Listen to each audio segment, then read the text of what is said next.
Je me trouve maintenant en compagnie de Tasha Kheiriddin, qui était coprésidente de la campagne nationale de Jean Charest.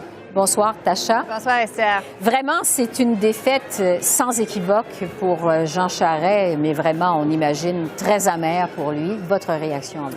Je pense pas qu'il se trouve amer. Je pense que vraiment, il sait qu'il a beaucoup contribué à cette course au parti, développement de nos politiques, rallier des gens aussi qui n'étaient pas ralliés depuis longtemps, des progressistes conservateurs en beaucoup de temps qui n'étaient plus nécessairement impliqués au parti, des membres à qui on a vendu des cartes. 100% ont voté dans cette course-ci. Alors, mais quand même, seulement 16 du vote. Est-ce que vous vous attendiez à ça? Personnellement, non. J'aurais certainement aimé plus. J'aurais certainement aimé qu'il gagne. On savait qu'à la fin, ça montrait que probablement on ne gagnerait pas, mais on était toujours optimiste. On avait un chemin, mais finalement, des circonstances ont changé et ce chemin-là, qui était présent, lui aussi a changé. Et M. Poilievre est le gagnant et on lui salue, on lui félicite de sa victoire. Oui, M. Charest est parti sans s'adresser aux journalistes, a quitté la salle sans s'adresser aux militants. Est-ce que vous lui avez parlé? Est-ce que vous avez été en mesure de recueillir sa réaction à ces chiffres quand même assez bas? Bien, j'ai pas recueilli sa réaction aux chiffres spécifiques, non. Il savait que le résultat, c'est sûr, on le savait, comme j'ai dit, dans les derniers jours, comment ça allait. On sentait aussi. On sentait, c'est ça. Mais comme j'ai dit, il était à paix, à peace avec ça parce qu'il savait qu'on avait fait la campagne du possible. On avait fait le travail qu'il voulait véhiculer son message positif. À la fin de la journée, le résultat, le parti a choisi et lui, il est là pour appuyer le parti, appuyer ce résultat. Il a envoyé ses félicitations à M. Poilievre sur Twitter et il va lancer un message par vidéo demain. Sur la suite des choses maintenant, parce qu'on sait que plusieurs craignent que Pierre Poilievre apporte le Parti conservateur plus vers la droite. Ce soir, il s'est quand même fait montrer plutôt rassembleur. Qu'est-ce que vous avez pensé de son discours? Je trouvais ça très intéressant parce que les éléments c'est plus des éléments qui n'étaient pas présents.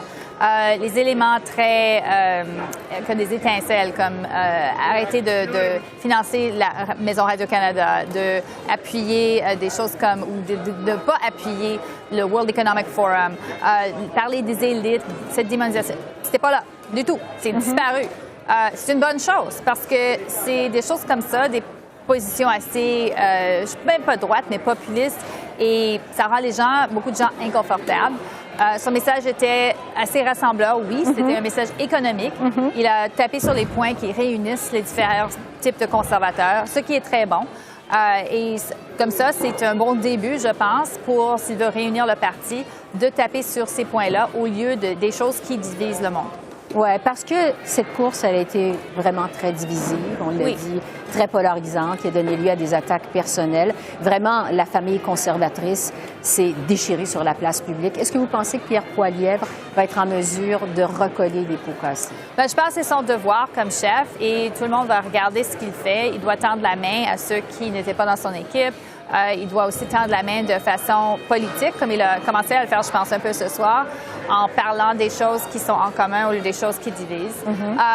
Il nous reste à voir. C'est pas facile de se présenter sur certains points et ensuite les délaisser, puis adopter quelque chose d'un peu différent. Erin O'Toole a eu ce problème-là, dernière élection, mais le pivot qu'Erin O'Toole a fait, c'est différent. Ici, je pense que ce que M. Poilievre a déjà fait, c'est un peu comme j'ai écrit dans mon livre, justement, qu'il tape sur les points qui sont ceux pour chercher les votes qu'on n'a pas dans les centres urbains, les immigrants. Il a parlé de ça. Il a parlé des minéraux critiques, les minéraux rares, des choses qui peuvent développer le Canada économiquement. Ces points-là sont importants à soulever. Alors, s'il reste sur ce train-là, je pense que c'est un signe très positif pour le parti. Je vais revenir sur les résultats au Québec de cette course, parce que vous étiez coprésident de la campagne nationale. Jean Charest, évidemment, il va falloir regarder les chiffres de façon plus en détail au cours des prochaines heures. Je n'ai pas encore décortiqué. Non, décortiquer les chiffres, mais bon, selon les chiffres préliminaires, Jean Charest aurait remporté seulement 8 circonscriptions au Canada sur les 338 et 6 au Québec. Qu'est-ce qui n'a pas marché dans la campagne de Jean Charest au Québec? Bien, je pense qu'on a fait notre possible pour recruter les gens pour son message. Le message de M. Poilievre était très différent. C'était pas le message de ce soir. Il y avait certains éléments, oui, mais pas. Il a vraiment cherché, je pense, un vote anti-vax, un vote qui était contre le gouvernement, qui cherchait la liberté, c'était son slogan. On n'a peu entendu ça ce soir. Alors, je ne sais pas si c'est une question de mobiliser peut-être ces gens-là. Nous, on a cherché des gens qui appuyaient un message de centre-droite économique sur des questions de changement climatique, de la bonne politique fiscale, les choses qui sont importantes pour les gens. M. Poilievre a eu un succès pour sortir son vote plus grand que le nôtre, dans le sens qu'il y avait plus de monde et il les a sortis. Nous, on a sorti notre vote à 100 oui. mais c'était pas assez de monde. Oui. Alors, à la fin de la journée, écoute, on a fait combat, on est satisfait de ce qu'on a contribué à la course, on lui félicite pour avoir fait finalement un meilleur combat et il est le gagnant, c'est ça. Le temps file, il va falloir se laisser. Donc, le résultat est scellé. Pierre Poilievre devient le prochain chef du Parti conservateur du Canada. Qu'est-ce qui reste de l'héritage de Brian Mulroney ce soir dans ce Parti conservateur? Bien, je pense que l'héritage de M. Mulroney, c'est un héritage économique, c'est sûr. Le libre-échange, c'est quelque chose qui est toujours avec nous, n'importe quel parti est là.